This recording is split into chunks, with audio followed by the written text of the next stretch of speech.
한국형 차세대 전투기는 좀 현재 개발하고 있는 KF-21하고는 좀 다른 방식으로 이제 좀 개발을 하게 될 것 같습니다. 외형을 좀 확대하고 무장을 안으로 밀어넣고 스텔스 기능을 더해야겠죠. 세대적으로 0.5세대 이상, 5세대, 6세대가 되니까 차세대 항공 엔진을 만들어서 적용을 하겠다. 엔진까지 우리가 다 하게 되면 5세대, 6세대 전투기 시장에서 우리가 이제 한번 들어가 볼 만한 그런 능력을 갖게 된다. F-35 도입이 어려운 나라들이 좀 뭔가 요구 조건을 내건 것 같아요. F-35에 대안을 역할을 해줄 전투기가 필요해.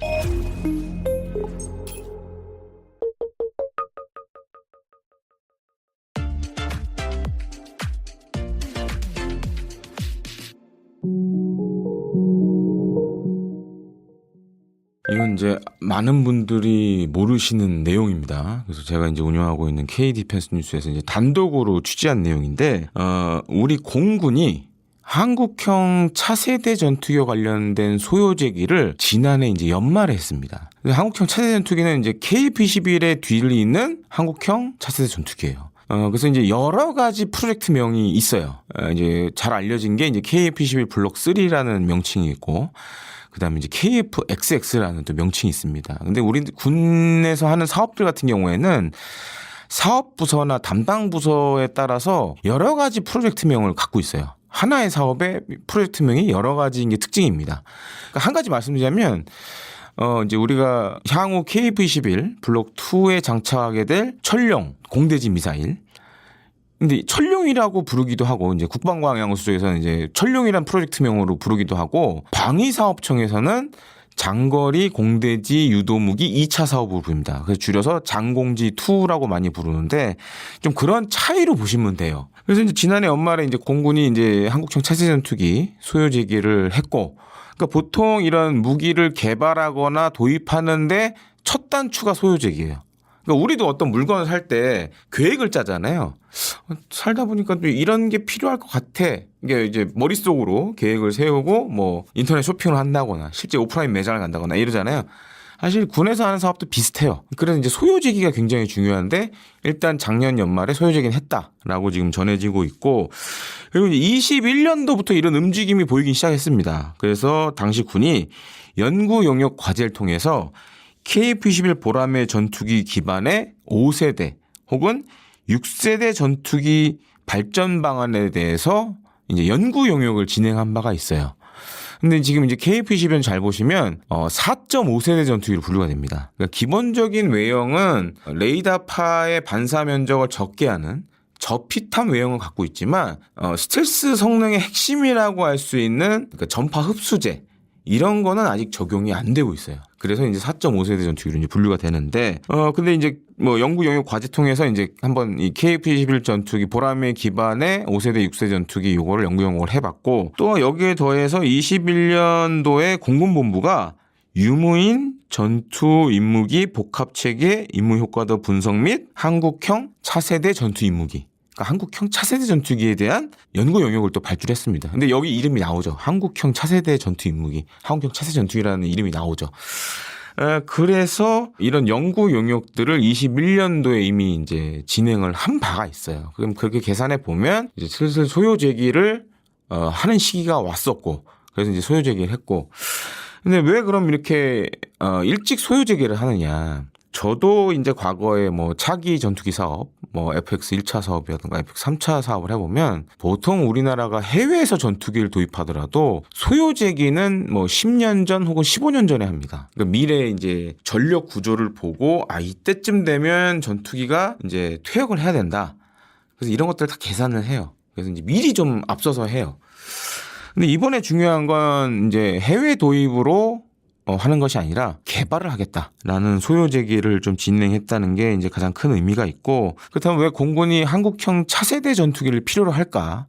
이게 아마 많은 이제 구독자분들이나 시청자분들이 궁금해할 내용일 것 같아요. 그래서 현재 우리 공군 전투기에서 가장 많은 수량을 지금 이제 보유하고 있는 건 미국에서 들여온 F-16 전투기하고 또 국내에서 면허 생산한 KF-16 전투기 두 종류가 있습니다. 이게 합치면 한 160여 대 돼요. 근데 지금 이제 뭐 KF-21이 블록 1, 2에서 120대 따져보면 KF-21보다도 많죠. 한 160여 대 되니까. 근데 문제가 이게 이제 들여온 지 시간이 꽤 됐어요. 그래서 이제 F-16 CD 블록 32 같은 경우에는 D형, 그러니까 두 사람이 타는 복자 모델을 한번 성능 개량을 했습니다. 그래서 KF-16 정도의 성능을 갖도록 성능 개량을 한번 했고, KF-16은 현재 성능 개량을 진행 중이에요. 그러니까 컴퓨터에 비유하자면 업그레이드를 진행 중입니다. 그래서 레이더도 A사 레이더로 바꾸고, 또 이제 전투기의 핵심 두뇌라고 할 수 있는 임무 컴퓨터도 새 걸로 바꾸고, 뭐 이런 작업들을 지금 진행을 하고 있어요. 근데 이렇게 해도 지금 이제 공군이 전에 밝힌 바에 따르면 2038년까지 운용할 계획이다. KF-16 전투기 같은 경우 2038년까지 운용을 하겠다라고 이미 밝힌 바가 있어요. 그럼 2038년이 되면 어찌됐든 간에 이제 슬슬 퇴역을 해야 되는 시점이 오는 겁니다. 그래서 일반적으로 이런 전투기 개발과 검증에 한 10년 넘는 시간이 들어가는 걸 고려해 보면 지금 할 수밖에 없는 거예요, 이게. 다만 이제 한국형 차세대 전투기는 좀 현재 개발하고 있는 KF-21하고는 좀 다른 방식으로 이제 좀 개발을 하게 될 것 같습니다. 두 가지 방안이 지금 이제 고려될 수가 있는데, 기존의 KF-21을 좀 이제 외형을 확대하고, 지금 KF-21 블록 1, 2는 내부 무장창이 없습니다. 근데 내부 무장창을 만들 수 있는 공간은 있다는 얘기가 있어요. 그래서 이제 그런 식으로 밖에 다는 무장을 안으로 밀어놓고, 또 한 가지로는 이제 스텔스 기능을 더해야겠죠. 기본적인 외형은 이제 저피탐 설계가 돼 있는데, 제가 앞서 설명드렸다시피 이제 레이더 전파 흡수제 이런 거를 써야 완전한 스텔스 성능을 가질 수가 있어요. 그리고 이제 잘 보시면 KF-12 같은 경우 이제 삐죽삐죽 뭐 안테나 같은 게 튀어나온 게 있어요. 이거를 이제 약간 매립형으로 더 바꿔야 돼요. 그런 거를 해서 5세대 전투기 혹은 5.5세대 전투기로 할지, 아니면 아예 새로운 전투기를 만들지, 요거는 좀 지금 이제 고민을 하고 있는 것 같아요. 그래서 어찌됐든 간에 우리가 이제 이 전투기가 아마 나오는 시점은 2030년 뭐 후반, 2030년 초반 이렇게 생각을 해야 될 것 같아요. 그러다 보면 이제 뭐 유무인 복합, 예를 들어서 이제 무인기와 유인기가 팀을 이루어서 작전하는 뭐 이런 기능들도 들어가야 되고, 그다음에 최근 이제 많이 언급되고 있는 인공지능 관련된 것들. 예를 들어서 이제 인공지능을 임무 컴퓨터에 집어넣으면 지금은 조종사가 계기판을 보고 판단합니다. 그러니까 레이더나 이런 데서 들어오는 정보를 보고 위협 순위를 조종사가 판단을 해요. 근데 이제 인공지능이 여기 가미되면 인공지능이 알려주겠죠. 아, 이게 가장 네가 먼저 때려야 할 목표야. 이런 식으로 이제 인공지능이 제안을 해주겠죠. 뭐 그런 기능들도 이제 들어가야 되고, 그래서 여기에 더해서 중요한 게 뭐냐면 2030년 뭐 대나 2040년대 과연 그럼 우리의 공중전 환경이 지금하고 어떻게 달라지냐, 이런 것들도 연구를 해야 돼요. 그래서 이제 전투기 성능에 이런 것들도 고려를 해야 되고, 그렇게 따지면 기존 KF-21보다는 세대적으로 뭐 0.5세대 이상, 이제 5세대, 6세대가 되니까 앞서가는 그런 성능을 가질 것으로 예상을 합니다. 지금 잘 보시면 우리가 만든 KF-21은 이 전투기를 개발할 때 엔진하고 그다음에 이제 뭐 각종 공대공 미사일, 뭐 무장 이런 것들은 개발을 따로 안 했어요. 장공지 정도만 지금, 그러니까 천룡이라고 부른 걔만 좀 이제 앞서서 했죠.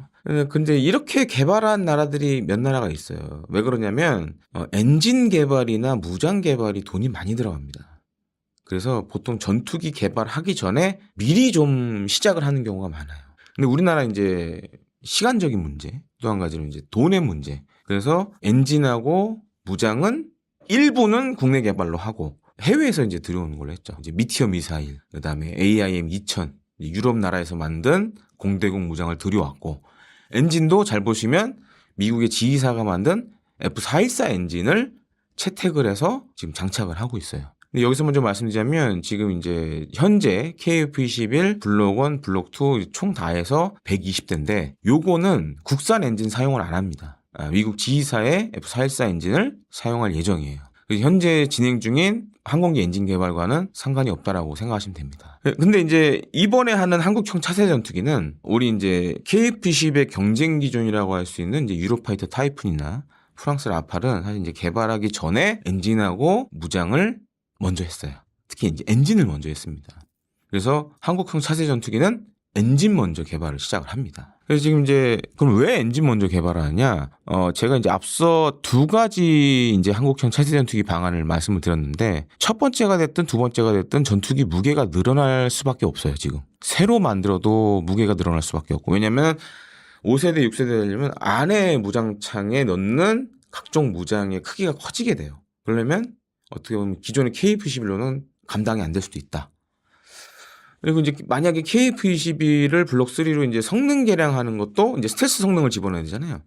그럼 이제 그게 도료가 될지 아니면 필름 방식이 될지 그리고 안테나도 안으로 집어넣어야 되고 뭐 무장창도 만들어야 그러면 또 무게가 늘어나요. 특히 스텔스 성능을 적용하는 과정에서 무게가 늘어날 가능성이 많습니다. 그러니까 실제로 지금 세계 최강 전투기라고 일컬어지는 F-22도 이 스텔스의 필름 적용 과정에서 전투기 무게가 확 늘어났어요. 그래서 이제 무거워지는 현상이 있었던 그런 사례가 있습니다.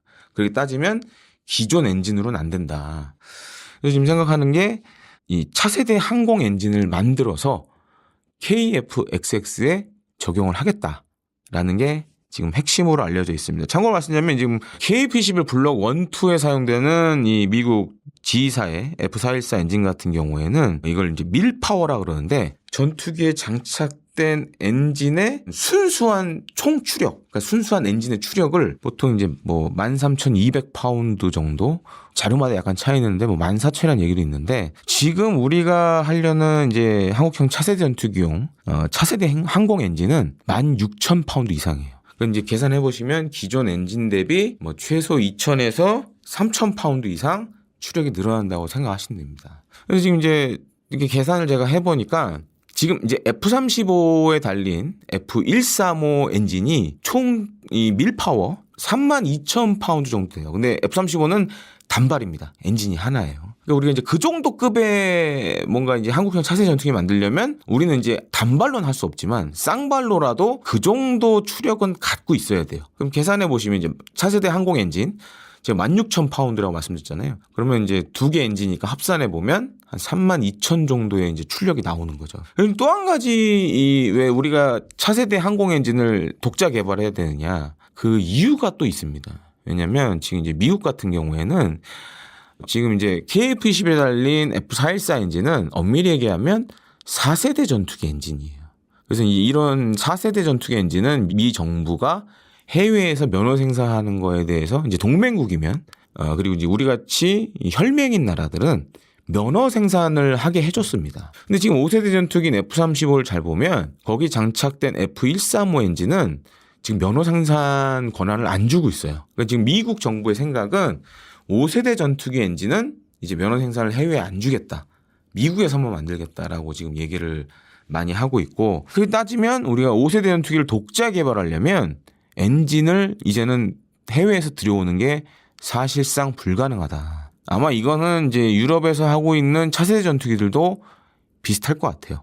이제 우리가 엔진을 해외 엔진, 특히 이제 5세대, 6세대 전투기 독자 개발에 필요한 엔진을 해외에서 직도입하는 것도 쉽지 않아지고, 그다음에 국내에서 면허 생산하는 것도 이제 어려울 것 같습니다. 그러면 필수적으로 차세대 항공 엔진을 국내에서 이제 개발할 수밖에 없는 거죠. 지금 사실 이제 여러 해외 나라들 가운데 이제 선진국이라고 항공 선진국이라고 할 수 있는 뭐 러시아, 중국, 그다음에 이제 미국, 유럽 나라들은 지금 5세대 혹은 6세대 전투기를 개발을 하고 있어요. 근데 이제 그걸 개발 못하는 나라들이 있단 말이에요. 그런 나라들은 이제 갖고 싶지만 해외 도입을 해야 되는 상황이에요. 근데 아마 해외 도입도 굉장히 좀 쉽진 않을 겁니다. 여러 가지 이제 기술적인 제한들도 걸 거고. 그러니까 앞으로 갈수록 이제 전투기의 세대가 올라갈수록 더 심해질 거예요. 그러면 우리나라가 만약에 5세대 이상 혹은 6세대 전투기를 만들게 되면 그런 나라들에 대한 수출이 가능하겠죠. 특히 이제 엔진까지 우리가 다 만들게 되면 이젠 걸릴 게 없는 거죠. 지금은 사실 이제 우리가 KF-21을 해외 수출하려고 그러면 엔진이 미제이기 때문에 미 정부의 수출 승인을 받아야 돼요. 근데 만약에 미국과 친하지 않은 나라라 그러면 엔진에 제동을 걸 수가 있는 거죠. 그럼 이제 전투기 수출을 못할 수도 있고. 근데 만약에 이제 엔진까지 우리가 다 하게 되면 5세대, 6세대 전투기 시장에서 우리가 이제 한번 들어가 볼 만한 그런 능력을 갖게 된다라는 점이 좀 중요하다고 할 수 있겠습니다. 그런데 지금 이제 한 가지 문제가 있어요. 올해 하반기에 이 한국형 차세대 전투기 개발의 핵심이라고 할 수 있는 차세대 항공 엔진 개발과 관련돼서 사업 타당성 조사를 아마 할 것 같아요. 근데 만약 여기서 사업적 가치가 없다, 이게 대표적인 게 경제성이 없다라는 평가가 떨어지면 이제 한국형 차세대 전투기를 개발하는 건 시작부터 어려워지겠죠. 그리고 지금 이제 엔진 같은 경우에는 올해 이제 4월 30일에 뭐 제11회 항공우주 리더 조찬 포럼에서 김원욱 하나에어로스페이스 첨단 엔진 사업 단장이 이제 이런 얘기를 했습니다. 차세대 항공 엔진 개발에는 총 14년가량이 소요될 것 같다. 2027년에 만약에 시작을 해도 그럼 계산해보면 2041년 정도 되겠죠. 그러면 그때 만약 한국형 차세대 전투기가 이제 뭐 기체도 개발하고 그러면 이제 그때 이제 맞물려질 것 같은데, 근데 만약에 올 하반기에 사업 타당성 검토해서 경제성이 없다라고 결과가 나오면 이제 힘들어지는 거죠. 근데 이제 참고로 말씀드리자면 지금 이제 아시다시피 지금 하나 에어로스페이스나 뭐 두산이나 항공기 엔진에 굉장히 많은 이제 전사적 노력을 하고 있고, 지금 이제 유무인 복합 편대기 CJ 같은 경우에는 향후에 이제 국산 터보팬 엔진이 들어갑니다. 추력 5,500파운드의 이제 국산 터보팬 엔진이 들어가는데, 요건 지금 현재 한화가 하고 있어요. 그래서 이제 그 이름이 KTF 5,500, 코리아 터보팬 5,500을 지금 진행 중에 있고, 그다음에 이제 10,000파운드급도 개발을 하려고 그러고, 그다음에 이제 활용정점이 이제 16,000파운드. 차세대 항공 엔진인데, 그래서 이제 올 하반기에 과연 이게 사업 타당성 평가가 어떻게 나올지, 만약 여기서 이제 경제성 있다로 판가름이 되면, 그러니까 지금 KF-XX 혹은 KF-11 블록 3를 불리는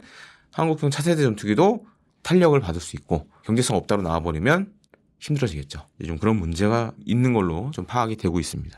반반이죠, 지금은. 반반인데, 지금 이제 이 K방산의 이제 미래 먹거리를 구축한다라고 생각을 해보면 반드시 해야 되는 사업 중에 하나죠. 왜냐면 이제 엔진 개발 같은 경우에는 지금처럼 이렇게 KF-21처럼 하면 계속 이제 미정부의 승인을 받아야 되는 문제도 있고, 그리고 이제 향후에 어찌됐든 이제 KF-21의 능력을 확장하려면 중요한 건 엔진이에요. 엔진 추력이 받쳐줘야 더 뭐 내부 무장창에 더 큰 무장을 넣을 수도 있고 뭐 이런 것들이 가능해지는데, 그게 안 된다 그러면 우리가 지금 이제 쓰고 있는 엔진의 추력 향상형 된 버전을 만들어 달라고 해야 돼요. 지금 미국 뭐 지휘사에. 그럼 우리가 해외에 그 돈을 주고 이제 해야 되는 그런 문제가 있죠. 그래서 그런 측면에서는 이제 자주국방 측면에서는 좀 반드시 해야 되지 않겠나. 사실 제가 이거를 주제를 잡은 것도 그런 이유가 있습니다. 이게 뭐 제가 떠든다고 해서 될 문제는 아니에요. 그러니까 지금 이걸 보고 계시는 구독자분들이나 시청자분들도 힘을 실어줘야 차세대 항공 엔진의 이제 사업 타당성 평가가 좋게 나오겠죠. 반드시 해야 됩니다. 그리고 이제 우리 납세자잖아요. 근데 이 차세대 항공 엔진 개발은 우리 소중한 납세자의 세금으로 만들어지게 됩니다. 그럼 납세자 입장에서도 한번 봐야겠죠. 우리가 이제 미래를 위한 먹거리 투자를 위해서 우리의 세금을 여기에 쓸 거냐 말 거냐. 사실은 경제성 평가라는 건 그게 굉장히 핵심이에요. 그런 측면에서도 한번 좀 진지하게 구독자분들과 시청자분들도 좀 고민을 해주셨으면 해서 소재를 들고 나왔습니다. 예.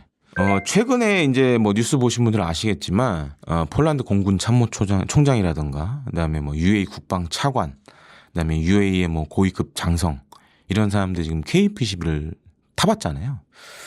그리고 참고로 저도 이제 한국항공우주산업 KF-21 만드는 회사에서 이제 근무를 했었고, 그래서 이제 그때 이제 뭐 이렇게 들은 바에 의하면 사실은 우리가 KF-21이 한 23년도부터 이제 중동 국가라든가 이제 해외 관심국에 이제 브리핑을 진행을 많이 했습니다. 그래서 지금 이제 요번에 이제 기사로 나온 KF-21 EX 같은 경우에는 사실 요 컴퓨터 그래픽이 처음 나온 건 아니에요. 저도 이제 그전 버전들은 몇 번 봤었고, 근데 이번에는 조금 모양이 많이 달라졌어요. 제가 추정키로는 F-35 도입이 어려운 나라들이 좀 뭔가 요구 조건을 내건 것 같아요. 지금 KF-11도 좋은데, 근데 우리는 좀 더 스텔스 성능이 강화되고 좀 무거운 무장을 안에 좀 장착하는, 그러니까 일종의 이제 F-35에 대안을 역할을 해줄 전투기가 필요해. 근데 지금 KF-21은 좀 그게 부족한 것 같아 라고 피드백을 준 것 같아요. 특히 이제 중동 쪽 나라들이 피드백을 준 것 같아요. 그러니까 예를 들어서 이제 폴란드는 지금 F-35를 샀습니다. 그리고 이제 폴란드 같은 경우에는 지금 차세대 전투기 사업이 있어요. 그래서 소요가 한 32대 정도 되는데 그런 차세대 전투기 사업이 있고 근데 이제 폴란드는 예를 들어서 마음만 먹으면 F-35 사는 데는 크게 문제가 안 되는 나라예요. 그러니까 미국과 절친한 친구예요. 그러니까 우리나라 같은 그 나토 회원국이고 우리도 사실 이제 F-35 사는 데는 크게 문제가 없고 근데 문제가 안 되는 나라는 이제 중동 국가들이죠. 그래서 이제 UAE라든가 사우디 이런 나라들은 사실 이제 미국으로부터 F-35를 사고 싶어 했는데 이제 UAE가 이제 협상 과정에서 이건 도저히 아닌 것 같다. 그래서 이제 드랍을 해버렸고 사우디도 사고 싶긴 한데 이제 미국이 안 팔 것 같고 왜냐하면 이제 중동은 그런 게 있습니다. 이스라엘은 지금 F-35를 갖고 있어요. 이스라엘이 자꾸 미국에 요구를 해요. 중동의 다른 나라에 팔지 마라. 그리고 미국도 안 판 이유가 이스라엘이 그러는 것도 있지만 중동 국가를 잘 보시면 물론 미국과 외교적인 관계를 맺고 있지만 그렇다고 해서 미국이 100% 신뢰할 수 있는 파트너는 아니에요. 왜냐하면 이들 나라들은 러시아랑도 친하고 중국하고도 친해요. 그러니까 이제 F-35 팔았을 때 만약에 이제 기술 유출이나 이런 위험도가 있겠죠. 그런 것 때문에 이제 안 파니까 이제 우리 쪽에 약간 피드백을 준 것 같아요. 우리 KF-11 다 좋은데 근데 우리가 요구하는 전투기는 F-35급은 돼야겠어. 그래서 이제 요번에 나온 모델 같은 경우에는 현재 KV-11을 만약에 이제 내부 무장창을 하게 되면 2,000파운드급 한 1톤 가량 되는 이제 무장을 탑재할 수가 없어요. 공간이 작아서. 그래서 이제 지금 이제 미티어 미사일이 이제 반메리 병상으로 KF-11 블록 1, 2에는 이렇게 4발이 장착이 되는데 이제 그 구역이 내부 무장창 공간으로 보시면 돼요. 그럼 그렇게 계산해 보면 미티어 미사일 4발 정도밖에 못 다는 거예요. 내부 무장창이. 그러니까 큰 무장을 못 다는 거예요. 특히 이제 공대지나 뭐 공대한 무장들을. 그러니까 이제 그런 거를 요구를 한 것 같아요. 그래서 카이에서 이제 CG로 이제 한번 이렇게도 우리가 변신이 가능하다. 근데 이렇게 근데 형상을 바꾸면 한 가지 문제가 있어요. 무게가 늘어나요. 이것도 역시. 그러니까 엔진이 또 걸려요, 이게. 그래서 그런 문제가 사실은 있다. 그리고 이거는 일종의 이걸 만들겠다가 아니라 우리가 이렇게까지는 할 수 있다라고 보여준 거라서 이게 과연 이게 또 해외에 어떻게 어필이 될지는 좀 지켜봐야 될 것 같습니다. 현재 이 F-35 도입과 관련돼서 이제 논란이 되고 있는 건 전투기의 성능과 관련된 문제는 아니에요. 관세. 관세 때문에 지금. 그 이제 뭐 최근에 스위스도 F-35 도입을 이제 몇 년 전에 확정을 했는데 이제 미국과 관세 문제가 지금 불거져가지고 도입을 재검토하겠다라는 막 여론도 나오고 있어요. 그리고 이제 스페인도 사실 이제 도입을 검토를 했다가 그럼 안 할래. 미국 특히 이제 이게 트럼프 행정부가 2기 행정부가 등장하고 나서 이제 관세 문제가 불거지면서 이제 이게 커지고 있는데 그래서 이제 몇몇 나라들이 도입을 검토했다가 이제 안 하겠다라는 얘기가 나오고 있죠. 그러니까 전투기 성능과는 별개의 문제입니다. 그러니까 어떻게 보면 외교 문제. 경제 문제하고 이게 좀 엮여 있는데 반대로 또 그런 나라도 있어요. 이제 관세 문제를 풀기 위해서 F-35를 사겠다는 나라들도 있어요. 근데 또 모르죠, 이제. 뭐 트럼프 2기 행정부가 뭐 1000년 만년 가는 것도 아니고 임기가 4년이니까 또 이제 다음에 또 누가 될지 모르겠지만 또 다음에 다른 사람이 되면 또 사겠다는 나라가 있을 수 있는 거고. 다만 이제 성능 면에서는 지금 이제 F-35가 뭐 현존하는 이제 5세대 전투기 가운데는 다양한 임무를 할 수 있는 전투기이기 때문에 뭐 공대공도 하고 공대지도 하고 공대함도 하고 정찰도 하고 뭐 다 다목적 스텔스 전투기라 그런 측면에서는 지금 사실 뭐 메리트가 없는 건 아니고 그리고 더 중요한 거는 이미 F-35 계열 전투기들은 이 생산된 것만 1000대가 넘었어요. 우리 KP-11이 지금 120대 소요인데 아직 이제 막 양산 1호기 뭐 나오고 이러는데 그거 비교해 보면은 사실 어마어마한 거죠.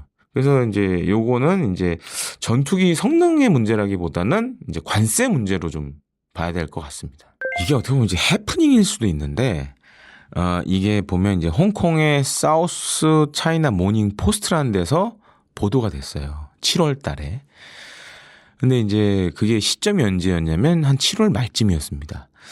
그래서 이제 보통 중국 인민해방군이 이제 창군 기념일이 8월 1일이에요. 그래서 보통 이제 중국 CCTV 관영 매체에서 매년 그렇습니다. 이 8월 1일 건군절 전에 중국 인민해방군과 관련된 여러 가지 다큐멘터리를 계속 연속적으로 보여줘요. 근데 여기에 저도 그 영상을 봤는데 약간 이제 좀 영상이 애매해요. 그러니까 제니십이 지금 이제 배치되어 있는 곳이 몇 군데가 있습니다. 대표적인 데가 대만 침공의 핵심적인 역할을 맡고 있는 이 동부전구 소속의 공군 부대에 이제 제니십 부대가 하나가 있고 그 다음에 이제 북부 전구에도 하나가 있어요. 북부 전구는 보통 이제 한반도 쪽을 담당하는 전구예요. 동부 전구는 대만 뭐 이쪽 담당하는 전구고. 이제 대만 침공왕의 핵심 부대는 이제 동부 전구입니다. 그래서 이제 여기 제니20을 갖다 놨는데 전에 제가 이건 단독 기사도 쓰고도 했는데 이제 거기 막 비행하는 모습을 보여줬는데 저는 이걸 못 봤는데 이제 그 홍콩에 있는 사우스 차이나 모닝 포스트에서는 제니20이 이 대한해협 동수로 그래서 이제 일본에서는 보통 쓰시마 해협이라 부릅니다. 그쪽으로 한번 비행을 했다. 근데 이제 그 제니10이 바다에서 나는 장면은 있었어요. 근데 그게 그 대한해협 동수로라고 특정을 할 만한 그런 증거는 없어요. 그런데 이제 이 홍콩의 사우스 차이나 모닝 포스트가 그렇게 약간 추정을 한 거죠. 비행을 한 것 같다. 근데 이와 관련돼서 이제 우리 언론에서 이제 관심 많이 가졌고 우리 군 관계자한테 이제 물어보기도 했어요. 근데 우리 군에서는 해당 사항과 관련돼서 답변할 내용이 없다라고 이제 얘기를 했습니다. 그래서 이게 사실은 정말 맞는 보도인지 아니면 우리가 탐지를 못한 건지 이건 약간 지금 이제 물음표 상황이에요. 정확하게 젠20의 스텔스 성능에 대해서 자료화된 건 없습니다. 근데 참고 말씀드리면 저는 젠20을 비행하는 거를 실제로 본 몇 안 되는 한국 사람 중에 한 명이에요. 제가 2016년 중국 주화에서 열린 주화에어쇼에서 그때 처음 이제 젠20이 공개가 됐었거든요. 그래서 이제 2대가 날라와서 이제 비행을 하고 사라졌어요. 그때 저는 이제 생생하게 봤죠. 근데 좀 놀랬던 게 뭐냐면 이제 젠20의 스텔스 기술을 좀 보면 지금 이제 미국의 F-35나 F-22랑 거의 똑같아요. 그래서 이제 제가 앞서서 이제 KF-XX 한국형 차세 전투기 말씀드렸는데 일단 외형적인 부분 저피 탐 설계는 이제 중국은 이제 완벽하게 하는 수준에 올라왔고 그래서 지금 이제 뭐 5세대 전투기, 6세 전투기를 자체 개발하는 그런 나라가 됐고 또 한 가지 주목할 게 우리는 아직 이게 기술 성숙이 안 돼 있는데 개발도 좀 덜 돼 있고 레이더 전파 흡수제 관련 부분에서도 사실은 지금 미국 다음으로 중국이 앞서 있어요. 그래서 이제 제니10도 잘 보면 도료 방식과 함께 이제 필름 방식을 사용해요. 그래서 잘 보면 약간 은갈치빛의 그런 느낌이 나는데 저 같은 경우에는 제가 이제 F-35 만드는 공장을 옛날에 갔다 왔어요. 그래서 거기서 이제 가면 보여줍니다. 그 스텔스 필름이랑 코팅하는 걸 일종의 이제 갔던 사람들한테 이제 한번 보여줘요. 우리 이렇게 만들어. 근데 뭐 제가 봐도 이걸 뺏겨서 만들 수는 없잖아요. 그래서 이제 보여줘요. 중국도 지금 약간 이제 그런 미국 수준의 스텔스 저피탐 소재 관련돼서는 그 정도 성능을 갖고 있고 또 한 가지는 그때도 이제 2016년에 제가 봤을 때도 룸버그 렌즈라는 걸 달고 있었어요. 그러니까 룸버그 렌즈가 뭐냐면 아마 많은 분들이 모르시는데 이제 스텔스 전투기들은 평상시에 만약에 이 스텔스 기능을 작동시키면 레이더로 어디 있는지 모르겠죠. 아군기인데. 우리 군에서 쓰는 전투기인데도 어디 있는지 모르겠죠. 레이더에 잘 안 잡히니까. 그러다 보니까 이 리플렉터 일종의 레이더에 잡히도록 그 반사 면적을 크게 하는 장치를 달고 다녀요. 근데 이제 2016년에 제니20이 비행했을 때도 이 룸버그 렌즈 일종의 이제 리플렉터 증폭기를 달고 나왔었어요. 그래서 보면서 제가 그래도 뭐 자세한 성능을 제가 분석할 수는 없지만 그래도 저걸 달았다는 거는 중국군의 레이더에는 잘 안 잡힌다고 이제 추정이 가능하겠죠. 그래서 실제로 우리 공군의 F-35 미국에서 도입한 F-35 전투기도 평시에 보면 이 리플렉터를 달고 다닙니다. 그래서 이제 F-35는 아예 그 다는 그 장치가 있어요. 그래서 이제 그걸 평시에 달고 다니는데 왜냐면 평시에 어딘지를 모르면 이게 운용을 못 하니까. 근데 이제 제니10도 이제 그런 리플렉터를 사용하는 걸 제가 실제로 봤기 때문에 상당한 수준은 될 것 같다. 다만 이제 제니10 같은 경우에는 현존하는 스텔스 전투기 가운데 크기가 가장 큽니다. 그래서 그게 오히려 이제 불리할 수도 있죠. 근데 그럼에도 불구하고 어느 정도의 스텔스 성능은 갖고 있다라고 생각을 하시면 되겠습니다. 근데 이제 많은 분들이 오해하시는 게 스텔스라는 게 레이더에 아예 안 잡히는 건 아니에요. 그러니까 예를 들어서 레이더에 가까운 지점으로 오면 탐지가 돼요. 그래서 보통 이제 스텔스 전투기들은 어떻게 운용을 하냐면 레이더가 보면 탐지 범위가 있잖아요. 보통 이제 레이더와 레이더의 탐지 범위가 이렇게 가장 끝부분 그런 쪽을 파괴해서 침투해서 들어오는 거예요. 그러니까 너무 가까운 데 있으면 걸리니 가장 레이더 전파가 약한 곳을 뚫고 들어오는 거예요. 그러니까 그런 차이가 있습니다. 그래서 만약에 이제 우리 군이 운용 중인 대공 레이더라든가 공중조기공모 통제기 같은 경우에 가까운 데 있다 그러면 잡히겠죠. 근데 만약에 이제 그 전시 상황이라면 레이더를 스텔스기가 부셔버리거나 공중조기용무 통제기를 요격하겠죠. 참고로 말씀드리면 우리 지금 이제 PSI 항공통제기라고 많이 부르는데 제가 알고 있기로는 항공통제기 도입할 때 이런 테스트도 했었어요. 그러니까 스텔스기를 탐지하나 안 하나 요 관련된 테스트를 이제 진행한 걸로 알고 있습니다. 그리고 이제 또 한 가지로는 왜 우리 군이 그럼 잡았는지 안 잡았는지 얘기를 왜 안 했을까? 만약 잡았다 그러면 이게 적에게 정보를 알려주는 꼴이 될 수가 있는 거죠. 그리고 안 잡았다고 얘기하면 또 우리가 그런 뭐 능력이 안 되는 것처럼 보이고 그러다 보니까 이제 약간 NCND를 한 것 같아요. 긍정도 아니고 부정도 아닌 답변을 내는 걸로 생각하시면 되겠습니다. 그리고 이와는 별도로 또 우리가 지금 이제 스텔스기를 잡는 또 레이더 사업을 하고 있어요. 근데 이제 많은 분들이 이제 오해하시는 게 이제 이겁니다. 레이더에 아예 안 잡힌다. 그건 아니에요. 그리고 스텔스 전투기라고 그래서 모든 주파수 대역의 레이더에 다 스텔스 성능을 갖는 건 아니에요. 그래서 이제 대표적인 예가 이제 요번에 이제 이란 공습한 이제 B2 폭격기. 이제 B2 폭격기는 잘 보면 수직꼬리 날개가 없어요. 그냥 아예 민자로 돼 있죠, 그냥. 거의 무슨 이렇게 삼각형 모양, 가오리 모양으로 돼 있잖아요. 그걸 왜 그렇게 했냐? 그렇게 하니까 이제 레이더 중에서도 파장이 짧은 것도 있고 긴 것도 있어요. 근데 긴 거에는 잡히는 경우가 많아요. 근데 문제가 그거예요. 긴 파장의 레이더들은 이 스텔스 전투기가 정확히 어디 있는지는 몰라요. 대략 이쯤에 있다라는 건 아는데, 예를 들어서 우리 지금 촬영하고 있는 뭐 강남 이쪽인데 정확하게 이제 주소가 있을 거 아니에요. 그렇게 특정을 못 하는 거예요. 그러니까 대충 강남 그쪽에 떠 있네. 그 정도만 확인이 되는 거예요. 아니면 서울 시내에 떠 있네. 그래서 이제 그런 좀 단점들이 있죠. 그리고 또 한 가지로는 지금 이제 카운터 스텔스 기술 중에 하나가 뭐가 있냐면 핸드폰 기지국. 이걸 활용하는 방안도 있습니다. 그래서 우리 눈엔 보이지 않지만 이 기지국에서 전파를 발산하잖아요. 이게 전파를 발산하면 비행기가 지나가면 이 전파에 일종의 이제 파장이 생깁니다. 근데 레이더로 봤는데 비행기네? 근데 레이더에 안 잡혀. 기지국에서 나오는 전파에서 뭔가 반향이 생겨. 그러면 이제 스텔스기로 특정할 수가 있는 거죠. 그래서 그런 이제 카운터 스텔스 기술도 사실은 지금 많이 나오고 있어요. 개발 중으로 보시는 게 맞을 것 같습니다. 개발 중이고, 그리고 이제 카운터 스텔스 관련된 기술들은 계속 연구 개발을 하고 있어요. 왜냐면은 이제 지금 아시다시피 이제 중국 제니십도 있고, 아마 이제 올해 다음 달에 이제 9월에 이제 중국에서 대규모 열병식이 있는데 지금 계속 그 비행을 하고 있어요. 젠 35도 지금 같이 비행을 하고 있고, 그다음에 이제 뭐 약간 이제 밀리터리 관심 있으신 분들 아시겠지만 중국 지금 6세대 전투기도 지금 시제기가 나왔고, 그럼 우리도 이제 그에 대응하는 전투기도 필요하지만 그걸 잡을 수 있는 레이더나 이런 것도 필요하겠죠. 연구 개발을 지금 국가연 주도로 진행을 하고 있고, 뭐 도입 사업도 하려고 하고 있습니다. 물론 이게 사실인지 아닌지는 지금 확인이 안 되고 있습니다. 그리고 홍콩에 있는 사우스 차이나 모닝 포스트가 약간 좀 오바해서 기사를 썼다라고 좀 봐요. 저도 8월 1일 건군절 관련된 여러 다큐들을 유튜브 상에서 이제 많이 봤기 때문에 그 영상도 사실 봤거든요. 근데 그 약간 좀 애매한 점이 있어요. 특정하기 어렵다는 거죠. 바다를 알고 있는 제니십이 나오는데 이게 대한해 동수로라고 확정해서 얘기할 수는 없는 거예요. 약간 좀 과장된 기사일 수도 있다. 그리고 또 한 가지로는 만약 사실이라면 이거는 이제 우리 군 입장에서 봤을 때는 NCND를 할 수밖에 없고 긍정 부정을 잘라서 얘기할 수 없는 상황이고, 문제는 이거예요. 우리 주변에 지금 이제 스텔스 전투기를 보유하는 국가들이 많아지고 있다.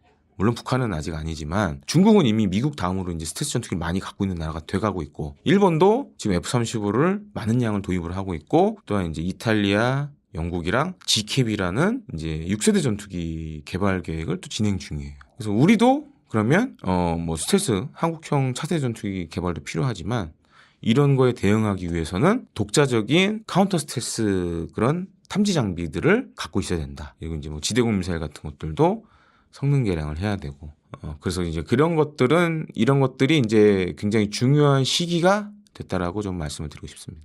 뭐 얼마 전에 이제 베트남 국가주석이 우리나라를 방문했죠. 그래서 우리 대통령하고도 뭐 회담도 하고 만찬도 하고 했는데 계약은 사실 그 이전에 이제 어느 정도 다 된 상황이었고, 요번에 이제 와서 좀 공식화가 됐어요. 체결이 되고 뭐 이런 과정들이 있었는데, 베트남이 한 20여 문 정도의 지금 이제 K9 자주포를 도입을 하는 걸 확정을 했습니다. 그래서 그 전에 앞서서 이제 베트남 육군 관계자들이 와서 뭐 교육도 받고 뭐 이런 과정들도 있었고요. 뭐 피디님이 이제 질문해 주셨듯이 이게 어떻게 보면 공산권이라는 표현을 쓰기 좀 애매한데 사회주의 국가에 처음으로 이제 수출을 하는 거예요. 그래서 이제 사실 국내에서도 이게 말이 많았어요. 왜냐하면 베트남이 북한하고도 이제 수교를 맺고 있고 그다음에 이제 북한산 무기들을 지금도 쓰고 있어요. 그래서 이제 전에 이제 좀 연세가 많으신 분들, 저같이 이제 70년대생들은 아마 기억을 하실 것 같은데, 강릉에 왜 북한 잠수정이 한번 이렇게 어망에 걸려서 뜬 적이 있습니다. 그게 바로 이제 6호급 잠수함인데, 베트남 해군이 6호급 잠수함을 지금 쓰고 있어요. 그리고 이제 상어급 잠수함도 일부 쓰고 있다라고 이렇게 확인이 되고 있고, 그래서 이제 그런 논란이 있었죠. 북한하고 친한 나라인데 과연 우리 국산 무기를 팔아도 되는 거냐, 이게 잘못되면 이제 기술 유출 가능성이 있잖아요. 그리고 지금 우리 군에 쓰고 있으니까 북한이 만약에 K9 자주포에 대해서 알게 되면, 성능이나 이런 것들 알게 되면 이것도 혹시 이게 문제가 되는 거 아니냐, 그런 논란들이 좀 있었습니다. 근데 양국 간에 그것과 관련된, 예를 들어서 이제 보안 관련된 협정이라든가 이런 걸 다 체결을 한 것 같아요. 그래서 이제 우리도 수출을 이제 하게 됐고, 근데 더 중요한 거는 동남아에 처음으로 K9 자주포를 수출하는 겁니다. 지금 잘 보시면 이제 K9 이제 유럽에 뭐 노르웨이, 뭐 폴란드, 그다음에 나토 형국들 이제 몇 군데 이제 팔았고, 호주도 우리 이제 K9을 선택을 했죠. 그리고 이제 우리 군에서 지금 많이 쓰고 있고, 그래서 지금 이제 K9 자주포가 제가 맞을지 틀릴지 모르겠지만 1,500여 문 돼요. 우리 군에 쓰는 게 한 1,000여 문 되고, 수출된 거 뭐 다 하면 한 500여 문 되는데, 요즘 이제 그런 얘기 나오고 있어요. 이제 몇 년 안에 K9 자주포 2,000문 시대 열릴 수도 있다. 그러니까 지금 이제 자주포에 대한 전 세계적인 수요가 계속 늘고 있습니다. 이제 이 우크라이나전 영향이기도 한데, 그동안 자주포는 뭐 이제 냉전 이후에 벌어진 전쟁에서 중요한 역할은 하지 못했어요. 대신에 이제 전투기가 많이 주목을 받았죠. 미국이 한 전쟁들이 많았다 보니까. 근데 이제 이번에 우크라이나 전쟁에서 특히 이제 155mm 자주포들이 드론과 연계돼서 굉장히 정확한 타격 성능을 보여줬어요. 어떻게 보면 이제 드론이 활개는 치고 있지만 이제 전통적인 재래식 무기들이 다시 각광을 받고 있는 상황입니다. 그러다 보니까 이제 자주포도 굉장히 중요한 무기 체계가 됐고, 그런 측면에서 이제 뭐 제가 앞서 말씀드렸지만 동남아 시장을 이제 뚫었다, 개시를 했다. 특히 자주포 관련돼서. 그렇기 때문에 이제 굉장히 중요한 수출 사례라고 좀 말씀을 드리고 싶습니다. 일단 K9 자주포 같은 경우에는 155mm 현재 자주포 가운데서는 베스트셀러예요. 가장 이제 러시아도 물론 자주포를 만들고 하지만 전 세계적으로 봤을 때 1,500여 문이면 거의 수량면에서는 현존하는 자주포 가운데 거의 넘버원입니다. 물론 이제 미국이 과거에 이제 M109 계열 자주포를 많이 만들어 놔서 그걸 이제 뜯어가지고 새로 업그레이드 해가지고 이제 자국에 쓰긴 하지만 그 생산량은 못 따라가지만 현존하는, 지금 상황에서 봤을 때는 25년 기준으로 보면 가장 베스트셀러 자주포라고 할 수 있죠. 그리고 이제 베트남 같은 경우에는 과거 소련의 무기들을 많이 썼고, 베트남군 병력이 한 46만 7만 정도 돼요. 그 중에 이제 대부분을 차지하는 건 육군이고, 많은 분들 아실 겁니다. 이제 과거 이제 미국이 베트남 전쟁 일으켰었고, 그래서 이제 베트남 육군 같은 경우에는 특히 이제 포들이 옛날에 미국이 놓고 간 미국제 105mm 견인포도 있고, 뭐 155mm 견인포도 있고, 그다음에 이제 소련에서 들여온 122mm 자주포도 있고 152mm 자주포도 있고 막 여러 가지예요. 미국과 소련 무기들이 다 섞여 있어요.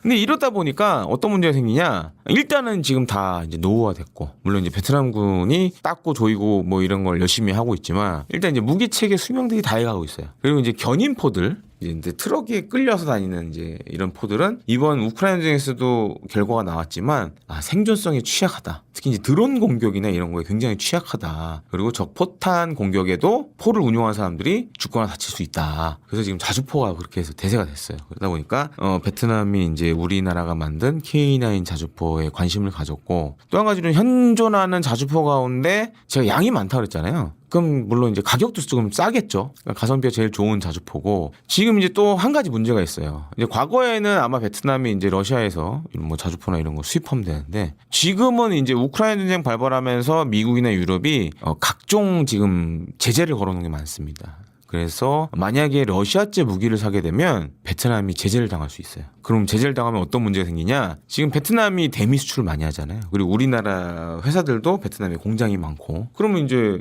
수출 관련돼서 이제 제약을 걸어버릴 수가 있는 거예요. 그래서 이제 러시아 무기 사기가 베트남이 이제 어려운 상황이 돼버렸고, 이거는 사실 전 세계적으로 좀 다 그래요. 그래서 지금 러시아 무기를 사는 나라들은 미국과 유럽의 각종 이제 제재를 받을 수밖에 없는 상황이에요. 그래서 지금 이제 뭐 K9 자주포도 지금 이렇게 해서 어떻게 보면 이제 약간 그 덕을 살짝 받고, 또 한 가지 이제 기대되는 게 이제 수리온.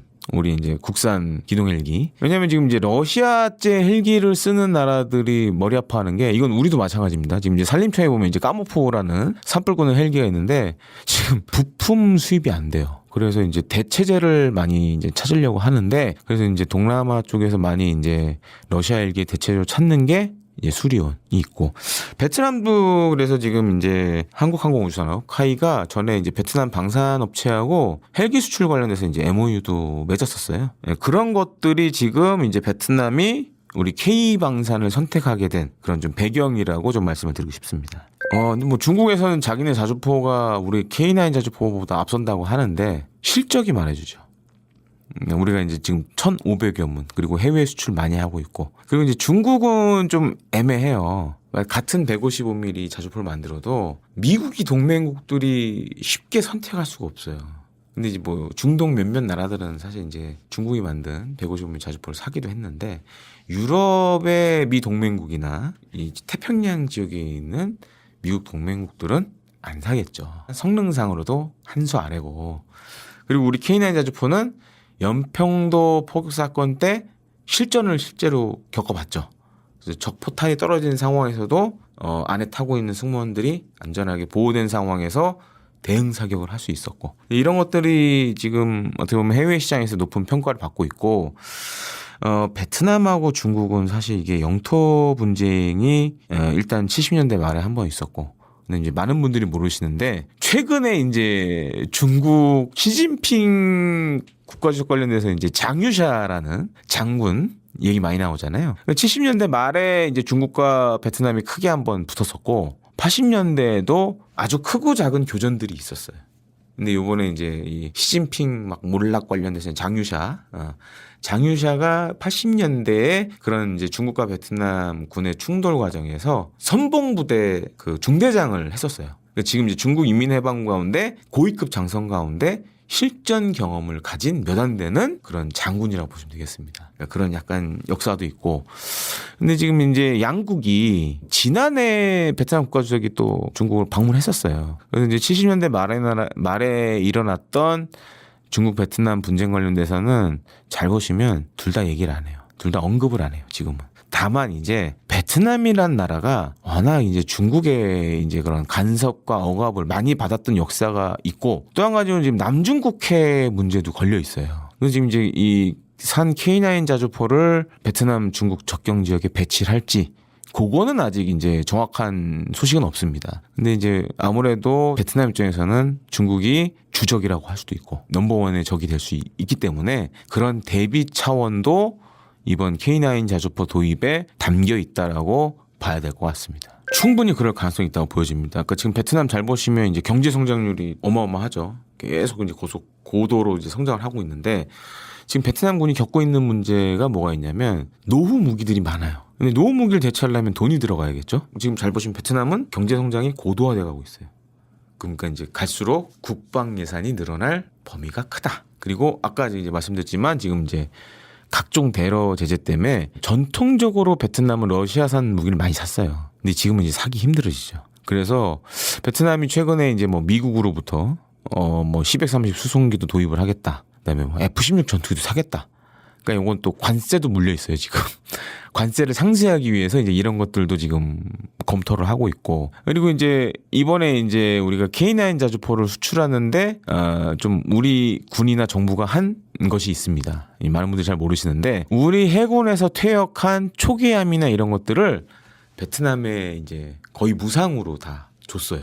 왜냐면 베트남 해군 같은 경우 해군력이 약하다 보니까, 그리고 이제 중국하고 남중국해 분쟁도 있고, 그래서 이제 우리 해군에 쓰던 포항급 초계함을 얼마 전에도 작년에도 한번 무료로 줬고, 이제 그런 걸 하고 있습니다.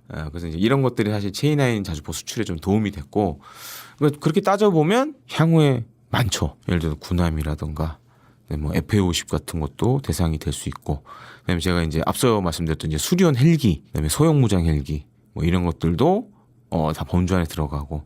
그다음에 요번에 이제 들린 얘기로는 우리가 이제 UAE, 사우디아라비아, 이라크에 수출했던 천궁2도 관심 있어 한다. 그런 얘기가 있습니다. 그래서 어떻게 보면 이제 동남아시아에 새로운 K 방산의 그런 시장이 좀 열렸다. 이제 그리고 이 시장은 점점점 더 커질 거다라고 생각을 하시면 되겠습니다. 그러니까 K9 자주포의 강점은 일단 실전 경험을 가졌다가 있고, 사실 이제 이걸 많은 분들이 간과해요. 스펙이 아무리 좋아도 실전 경험이 없으면 해외 도입 국가들은 망설입니다.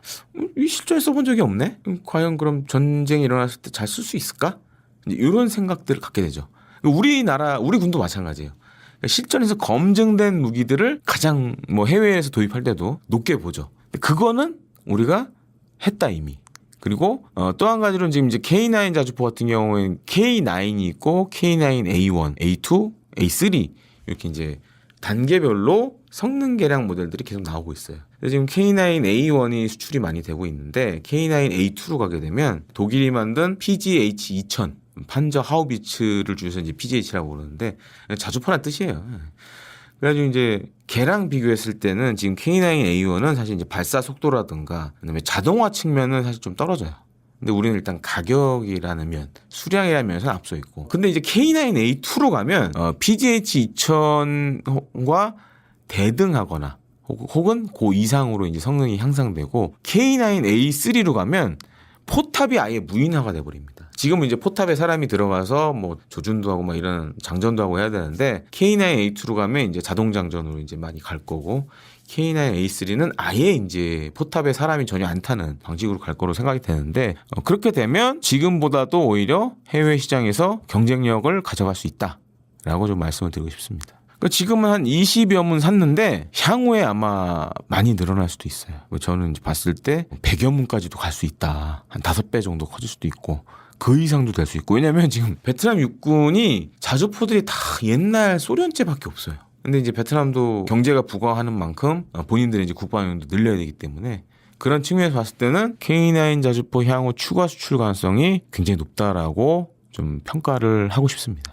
지금 한국형 장거리 공대공 미사일 사업은 이렇게 생각하시면 됩니다. 지금 이제 우리 KF-21 전투기에 유럽산 미티어 미사일이 달려있잖아요. 요거를 국산으로 살짝 만든다라고 생각하시면 돼요. 근데 기존 미티어보다 성능은 아마 훨씬 더 좋아질 겁니다.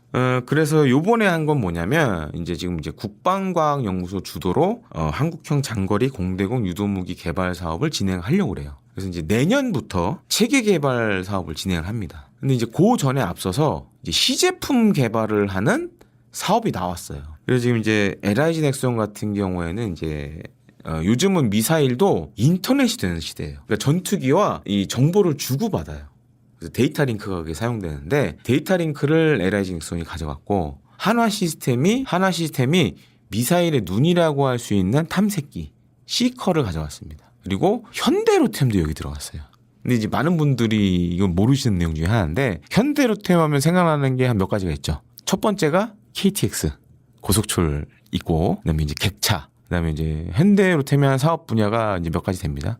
방위산업, K2 전차, K808 차량용 장갑차가 있고, 또 플랜트도 있고, 수소 관련된 것도 있어요. 근데 이번에 이제 실체가 좀 드러났는데, 사실은 현대로템이 초음속 유도무기 엔진을 그동안 해오고 있었어요. 연구 개발을. 근데 이번에 이제 공개적으로, 근데 이제 보통 이제 초음속이나 극초음속 유도무기 엔진은 대부분 이제 비밀 사업이 많아요. 비닉 사업이라고 우리가 이제 얘기를 많이 하는데, 비밀 사업이 많아요. 이런 것들을 과거에 이제 현대로템이 계속 진행을 해왔고, 이번에 이제 공개적으로 들어왔죠. 그래서 이제 덕티드 램제트라는 초음속 유도무기 엔진을 현대로템이 가져왔죠. 그래서 어떻게 보면 이제 몰랐던 현대로템의 새로운 사업 분야가 이번에 이제 공개가 된 거죠. 추가로 말씀드리면 이번 시제품 관련된 거 금액은 한 수십억밖에 안 돼요. 근데 여기 하나 에어로스페이스가 요걸 다 묶는 체계 종합을 가져갔습니다. 그래서 이제 미사일의 각종 부품 그리고 외형 이런 것들을 다 이제 하는 거는 하나 에어로스페이스가 가져갔다.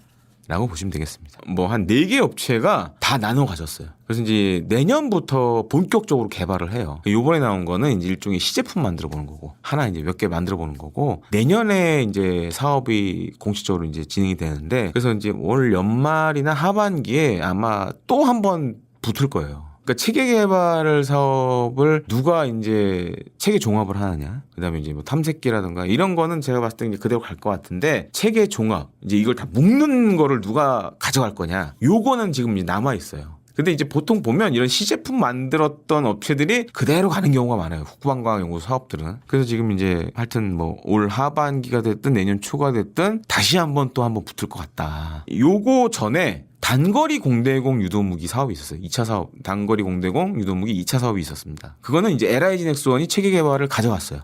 요건 이제 단공공으로 많이 부르는데, 단거리 공대공을 줄여서 단공공으로 많이 부르는데, 이제 이게 좀 사실 많은 분들이 모르시는 내용 중에 하나예요. 보통 체계 개발을 하고 양산을 하는 업체가 해외 수출에 있어서는 우선권을 가지고 있습니다. 왜냐면 얘네들이 다 만들고 다 있기 때문에 해외 수출할 때 이 업체와 얘기를 해야 돼요. 그렇기 때문에 이게 굉장히 중요한 포지션을 가져가는 거죠. 그래서 이제 뭐 지난번에 이제 천궁 3, 이게 엠센 블록 3라고 하는데, 그때도 굉장히 이제 피 튀기는 싸움을 했는데, 결과적으로 봤을 때 LIG 넥스원이 체계 종합을 가져갔어요. 그래서 천궁 3도 나중에 향후에 만들어져서 해외 수출하면 LIG 넥스원이 이제 협상의 우선권을, 전적으로 협상을 담당하는 그렇게 됩니다. 그래서 이게 좀 방산의 약간 이제 좀 특이한 그런 구조라고 할 수 있는데, 그래서 이번에 이제 만약에 체계 종합을 기존에 지금 했던 방식 그대로 간다 그러면 이제 하나에어로스페이스가 장공공은 이제 해외 수출에 우선권을 갖는 거죠. 정확히 말씀드리면 지금 한국형 장거리 공대공 미사일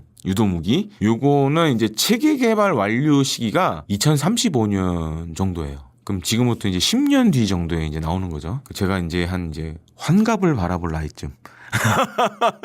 그리고 우리 아들이 유치원 다니는데 걔가 고등학교 갈 때쯤이면 이제 양산에 들어가는 거예요. 그래서 제가 앞서서 그 얘기 했잖아요. 한국형 차세 전투기. 연관이 있어요, 이게. 아까 제가 한국형 차세 전투기 할 때 말씀드렸잖아요. 엔진, 무장, 기체, 항공전자 장비. 그럼 이게 계산해 보면 엔진하고 지금 무장을 또 하잖아요. 2035년에 하잖아요. 2035년에 나온다는 얘기는 지금 우리가 이제 양산될 KF-21 블록 1, 2는 쓰게 되더라도 뒤늦게 써야 된다. 그럼 이걸 왜 개발할까? 다음 전투기를 위한 일종의 이제 사전 개발이죠. 그런 뭐 용도로 좀 생각을 해보셔야 될 측면도 있고, 또 한 가지로는 이제 지금 미티어는 미사일 한 발당 가격이 40억 이상 합니다. 40억이면 강남의 웬만한 아파트나 꼬마 빌딩 정도 가격을 하겠죠. 한 번 쏠 때 그게 날아가는 거예요. 40억이 날아가는 거예요, 그냥. 근데 이제 보통 KF-11은 아래다 4발을 답니다. 그럼 한 160억 정도 되는 거죠.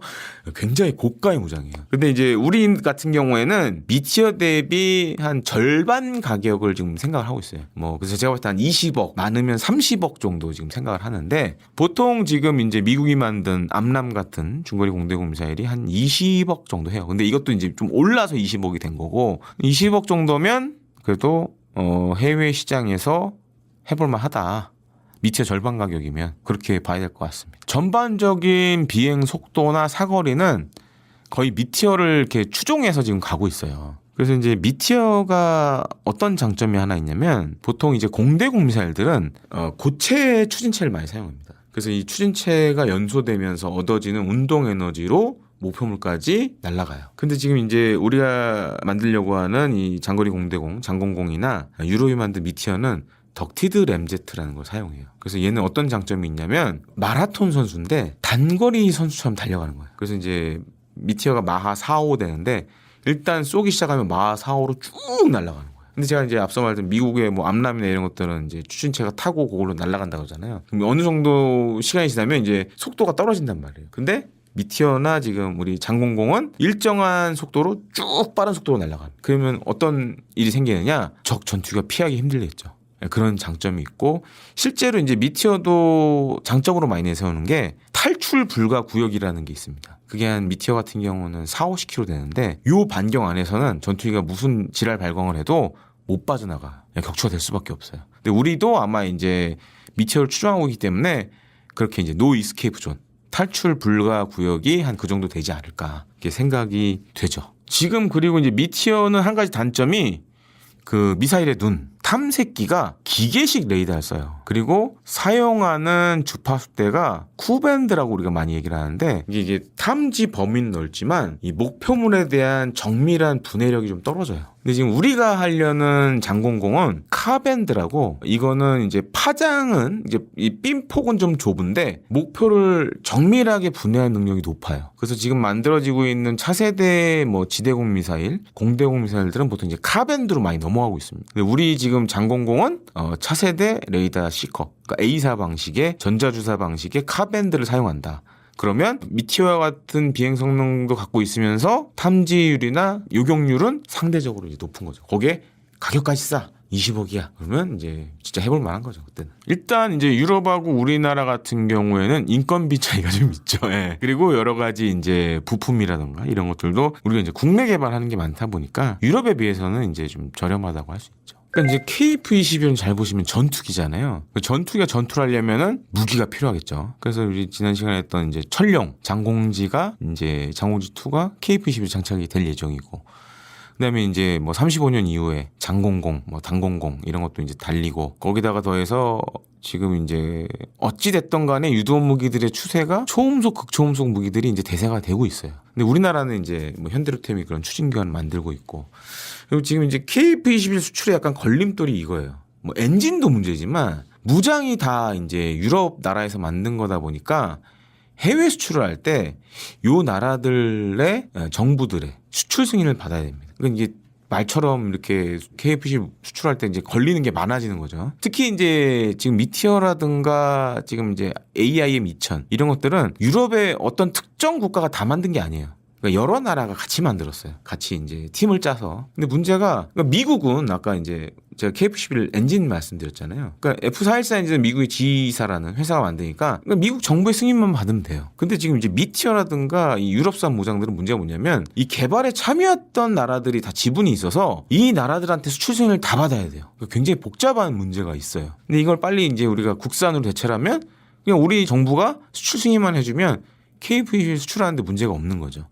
이런 장점이 있고, 또 한 가지는 지금 이제 개발 중인 것 중에 하나가 초음속 공대지 공대함 미사일도 만들고 있어요. 그래서 이런 것들이 향후에 이제 KF-21에 적용이 되면 훨씬 더 이제 경쟁력을 갖겠죠. 그리고 이제 뭐 극초음속 미사일도 지금 적용을 하려고 그러고. 그래서 이제 전투기에 사실은 이게 무장이 굉장히 중요한 요소입니다. 근데 다만 이런 문제는 있어요. 지금 만들고 있는 뭐 여러 가지, 그러니까 이게 KF-21에 지금 장착을 예정하고 있는 국산 유도 무기들은 이제 한 가지 단점이 뭐냐면 KF-21 수출이 잘 돼야 얘도 수출이 잘 됩니다. 그러니까 묻어가는 애들이에요. 혼자 팔기는 좀 애매한. 그렇기 때문에 이게 어떻게 보면 이제 무장 확충이라는 게 KF-21 수출에도 도움이 되지만 우리 국산 미사일 수출에도 이게 영향을 준다라고 좀 말씀을 드리고 싶습니다. 그래서 실제로 그런 문제도 한번 있었어요. 물론 우리 KF-21은 아직 수출이 안 됐지만 유로파이터 타이푼이 이제 사우디아라비아에 수출했는데 그게 이제 독일의 딜사가 이제 그 AIM-2000 지금 이제 우리 KF-21 똑같이 쓰는데 독일의 딜사하고 이제 유럽의 여러 나라들이 같이 만들었거든요. 근데 독일 정부가 수출 승인을 안 내주는 거예요. 그런데 팔고 싶어도 못 파는 거예요. 정부에서 반대하니까. 그래서 사우디아라비아가 그걸 한 몇 년간 못 받았었어요, 미사일을. 그 주문을 했는데 미사일이 안 오는 그런 상황이 있었죠. 그래서 이제 우리 이 국산 공대공 무장이 중요한 게, 만약에 우리가 이제 KF-21 어디 수출하려고 하는데 독일하고 또 사이가 안 좋아. 그럼 독일 정부가 안 돼. 그러면 미티어랑 그 AIM-2000 아이리스-T를 장착을 못 해요. 그럼 전투기로서 역할을 할 수 없는 거죠. 이제 그런 문제가 있기 때문에 그래서 이제 국산 공대공 미사일들을 만들어야 되는 이유가 여기 담겨 있습니다.